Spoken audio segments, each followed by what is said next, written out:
সুপ্রভাত বন্ধুরা, কেমন আছো তোমরা সবাই?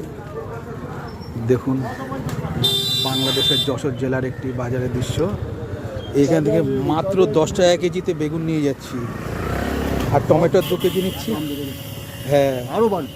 দেখেন দাম বেড়ে গেছে, আরও বাড়বে, কিন্তু উনি কত সস্তায়, দেখুন তাজা বেগুন 2 কেজি বেগুন মাত্র 20 টাকায়। 40 টাকা। হ্যাঁ, 40 টাকা। আর 2 কেজি টমেটো। বেগুন 2 কিলো 40 টাকা। 10 টাকা কেজি।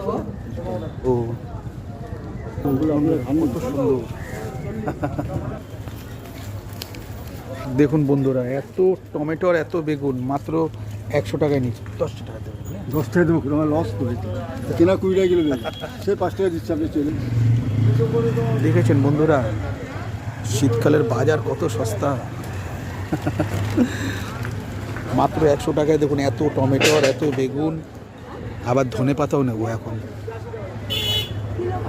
দেখুন কি সুন্দর একটা বাজারের দৃশ্য, কি সুন্দর লাগছে না বন্ধুরা? দেখুন, হ্যাঁ, ধনেপাতা আছে, ধনেপাতা ওই যে ধনেপাতা দিয়ে দাও 5 টাকা। দেখুন 5 টাকায় কত ধনেপাতা পেয়ে যাচ্ছে। দেখুন শীতের বাজার, দেখেছেন কত সুন্দর সতেজ সবজি বন্ধুরা। ঠিক আছে বন্ধুরা, সবাই ভালো থেকো।